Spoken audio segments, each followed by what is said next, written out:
ನನ್ನ ಬೆನ್ನ ಹಿಂದೆ ಹುಟ್ಟಿದ ತಮ್ಮ ನನ್ನ ಮಗಳಿಗೆ ಬೆಂಗಾವಲಾಗಿರ್ತಾನೆ ಅಂತ ನಿನ್ನನ್ನು ನಂಬಿ ಇವಳನ್ನ ಇಲ್ಲಿ ಕಳಿಸ್ತೆ. ನನ್ನ ಸಂಸಾರದಲ್ಲೇ ರಾಜಕೀಯ ಮಾಡ್ಬಿಟ್ಟಿಯಲ್ಲೋ. ಪರಮಾತ್ಮ ಪರಮಾತ್ಮ, ಇದೇನಕ್ಕೆ ಆಚಾರ ಬಂತಪ್ಪ? ವಿರೋಧ ಪಕ್ಷದವರು ಸುಮ್ನೆ ಅಕ್ಕ ಮುಕ್ಕ ಇಕ್ಕದಂಗೆ ನಿನ್ನ ತಲೆ ಮೇಲೆ ಕಾಗೆ ಪಿಚ್ಚಿಗೆ ಆಗ್ತಾ ಇದೆಯಾ? ನಾನು ಕಣ್ಣೆದುರಿಗಾಗಿದ್ರೆ ಗಾಳಿಲಿ ಹಾರಾಡೋ ಧೂಳು ಕಂಡಿಡಿಯೋ ಮಗ ನಾನು.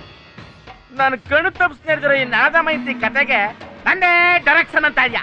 ಯಾವನೇ ಏನಕ್ಕಾಯ್ದು? ಒಂದ್ ವೇಳೆ ನಿನ್ನ ಸ್ವಂತ ಮಗಳು ಇವಳ ಥರನೇ ಯಾವನ್ನೋ ಕಟ್ಕೋತೀನಿ ಅಂತ ಹಠ ಮಾಡ್ತಾ ಇದ್ರೆ ನೋಡ್ಕೊಂಡು ಸುಮ್ನೆ ಇರ್ತಿದ್ಯೇನೋ? ನನ್ನ ಮಗಳೇನಾರ ಹಂಗಿನ ಮಾಡಿದ್ರೆ ನಡ ಮುರಿದು ಮೂಲೆಯಲ್ಲಿ ಕುಡಿಸ್ಬಿಡ್ತಾ ಇದ್ದೆ. ನಮ್ಮಪ್ಪಿ ಹಂಗಲ್ಲ ಬಿಡು. ನಿನಗಿಂತ ಭಾವನಿಗಿಂತ ಜಾಸ್ತಿ ಓದಿರೋ ಹೆಣ್ಣು ಮಗಿದು ಏನ ಈ ಲವ್ ಸ್ಟೋರಿ ಹಿಂದಿ ಸಿನಿಮಾ ಜಾಸ್ತಿ ನೋಡ್ಬಿಟ್ಟು ನಿಜ ಜೀವನದಲ್ಲೂ ಹೀರೋ ಹೆಗಲ ಮೇಲೆ ಕೈ ಹಾಕೊಂಡು ಓಡಾಡಬಾಯ್ದು ಅಂದ್ಕೊಂಡ್ಬಿಟ್ಟದೆ ಅಲ್ವಾ ಪೇ? ಆದ್ರೆ ಇವಳು ಆರ್ಸಿರೋದು ಹೀರೋನಲ್ವೋ? ಯಾವ್ದೇ ರೀತಿಯಿಂದಲೂ ಇವಳಿಗೆ ಮ್ಯಾಚೇ ಆಗದೆ ಇರೋ ಸ್ಟ್ರೀಟ್ ಬಾಯ್ನ. ಸ್ಟ್ರೀಟ್ ಬಾಯ್ನೋ ಸೊಟ್ಟ ಬಾಯ್ನೋ, 20 ವಯಸ್ಸದ ಬಾಯ್ ನೋಡು, ವಯಸ್ಸು ಬಾಯ್ ಬಿಡ್ತದೆ. ನೋಡಪ್ಪೆ, ಅವತ್ತು ಮಧ್ಯರಾತ್ರಿ ಆ ಸ್ಲಮ್ನಾಗೆ ಆ ತಿರುಬೋಕಿ ಹುಡುಗನ್ ಜೊತೆ ಯಾವಾಗ ನೀನ್ ನೋಡಿದ್ನೋ ಅವತ್ತೇ ಮಾತಾಡವ, ಡಿಸ್ಕಷನ್ ಮಾಡವ ಅಂತಿದ್ದೆ. ಸಣ್ಣ ವಿಷಯ ನಿಂತವ ಮಾತಾಡಿ ನಾನು ಸಣ್ಣವನಾಗಬಾರ್ದು ಅಂತ ತೆಪ್ಪಗಿದ್ದೆ. ನಾನು ಬಡವರ ಬಂಧು ಅಂತ ಹೆಸರು ತಗೊಂಡಿರೋನು. ಏನ ಆ ಬೀದಿಲಿ ಬಡವರಿಗೆ ಅನ್ನದಾನ ಮಾಡ್ತಿದ್ದೆ ಅಂತ ಸುಮ್ಕಿದ್ದೆ. ಈಗ ಈ ಮನಸ್ಸನ್ನೇ ದಾನ ಮಾಡಿದೀನಿ ಅಂತೀಯ, ಆಮೇಲೆ ಈ ಮೈನೂ ದಾನ ಮಾಡಿದೀನಿ ಅಂತೀಯ. ಏನೋ 4 ಕಾಸು ಆದ್ರೆ ದಾನ ಮಾಡ್ಬೋದು, ಆಮೇಲೆ ಗಳಿಸ್ಬೋದು. ಅಡ್ರೆಸ್ ಹೇಳ್ತಿರೋ ಬೇವರ್ಸಿ ನನ್ನ ಮಗನಿಗೆ ನಮ್ಮ ಮನೆ ಮಗಳನ್ನ ಕನ್ಯಾದಾನ ಮಾಡಕ್ಕಾಯ್ತದ? ಇದು ದಾನ ಅಲ್ಲ, ನನ್ನ ಜೀವನ. ಇವಳು ಯಾಕೋ ಅತಿ ಆಯ್ತು ಕಣೋ ರಾಮು. ಇವಳು ಮಿತಿ ಮೀರೋದ್ರೊಳಗೆ ಆ ಹುಡುಗನಿಗೊಂದು ಗತಿ ಕಾಣಿಸ್ಬಿಡವ ಅಂತೀಯ. ನಾನ್ ಬದುಕಿರೋವರೆಗೂ ನೀವ್ ನನ್ ಶಿವನ್ ಕೂದಲು ಕೂಡ ಮುಟ್ಟೋಕಾಗಲ್ಲ. ನೋಡೋಕೆ ನೀವೆಲ್ಲ ದೊಡ್ಡ ದೊಡ್ಡ ಜನ, ದೊಡ್ಡ ದೊಡ್ಡ ಬಂಗ್ಲೆಲಿದ್ದೀರಾ, ದೊಡ್ಡ ದೊಡ್ಡ ಹೆಸರು ಮಾಡಿದ್ದೀರಾ, ದೊಡ್ಡ ದೊಡ್ಡ ಅಧಿಕಾರದಲ್ಲಿದ್ದೀರಾ. ಆದ್ರೆ ಚಿಕ್ಕ ಮನಸ್ಸು, ಚಿಕ್ಕ ಬುದ್ಧಿ. ಪ್ರೀತಿಸೋ ಕಣ್ಣಿಂದ ನೋಡಿದ್ರೆ ಅದು ಎತ್ತರಕ್ಕೆ ಕರ್ಕೊಂಡು ಹೋಗೋ ಪರ್ವತ. ಅದೇ ಪ್ರೀತಿನ ದ್ವೇಷದಿಂದ ನೋಡಿದ್ರೆ ಅದು ಆಳಕ್ಕೆ ತಳ್ಳೋ ಪ್ರಪಾತ.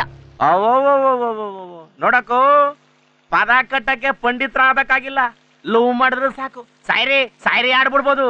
ಪ್ರಿಯಾ, ಏನಾಗಿದೆಯೇ ನಿನ್ಗೆ? ಏನಾಗಿದೆಯೇ? ಮೆಚೂರ್ಡ್ ಆಗಿದ್ದೀನಿ ಮಮ್ಮಿ. ನನಗೂ ನಿನಗೂ ಅಂಟ್ಕೊಂಡಿದ್ದ ಕರುಳಿನ ಬಳ್ಳಿನ ಕಟ್ ಮಾಡಿದ್ದೆ ನಾನು ಇಂಡಿಪೆಂಡೆಂಟ್ ಇಂಡಿವಿಜುವಲ್ ಆಗ್ಬಿಟ್ಟೆ. ನಾನೇನಾದ್ರೂ ಕಾಲ್ ಜಾರಿ ಬಿದ್ರೆ ನನ್ ಮಗಳು ಬಿದ್ಲಲ್ಲ, ಪೆಟ್ ಮಾಡ್ಕೊಂಡ್ಲಲ್ಲ ಅಂತ ನೀನ್ ದುಃಖ ಪಡ್ಬೋದು. ಅಷ್ಟೇ ಆದ್ರೆ ಗಾಯ ಆಗೋದು ನನ್ಗೆ ಮಮ್ಮಿ, ನೋವಾಗೋದು ನನ್ಗೆ. ಏನ್ ಮಾಡ್ಬೇಕು ಏನ್ ಮಾಡ್ಬಾರ್ದು ಅನ್ನೋ ಡಿಸಿಷನ್ ನಾನೇ ಮಾಡ್ತೀನಿ. ಪ್ಲೀಸ್ ಯಾರು ಇಂಟರ್ಫಿಯರ್ ಆಗ್ಬೇಡಿ. ಪ್ರಿಯಾ,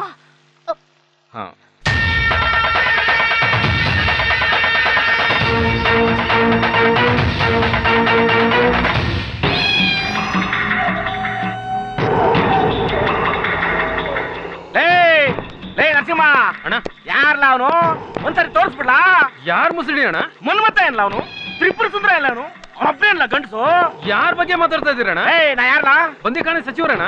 ನಾನೇ ಬಂದಿಖಾನೆ ಖುದ್ದಾಗಿ ಬಂದಿದ್ದೀನಿ ಅಂತಂದ್ರೆ ಅವ್ನಿಗೆ ಎಷ್ಟಾಯ್ತು ಚರ್ಬಿ.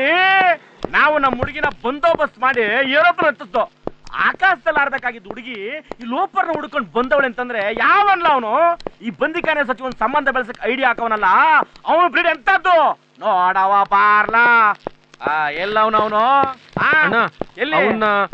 ಅವನ್ನ ಲ್ಯಾಕಪ್ ಡೆತ್ ಮಾಡಿಸ್ಬಿಟ್ಟೇನ್ಲ. ಅವನ್ ಕಳೆ ಬರೋಣ ತೋರ್ಸ ನೋಡವ. ನಮ್ ಹುಡುಗಿ ಆ ಗಂಡ ಮೆಚ್ಕೊಂಡದೆ ಅಂತಂದ್ರೆ ನಮ್ ತಾವಿಲ್ಲದ ಅವನ್ ತಾವ್ ಏನ್ಲ ಅದೇ ಎಕ್ಸ್ಟ್ರಾ. ಇಲ್ಲಣ್ಣ, ಅವನ್ನ ನಾನು ರಿಲೀಸ್ ಮಾಡ್ಬಿಟ್ಟೆ ಅಣ್ಣ.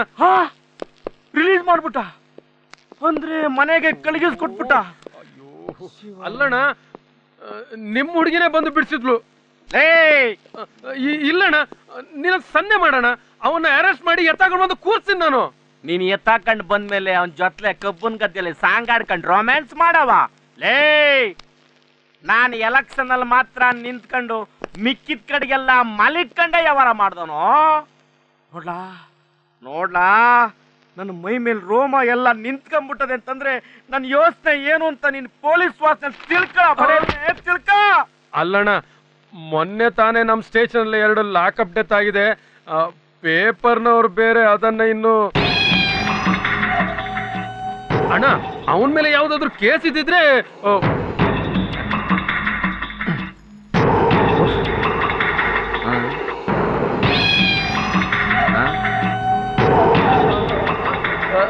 ಗೊತ್ತಾಯ್ತಣ್ಣ, ಅರ್ಥವಾಯ್ತಣ್ಣ.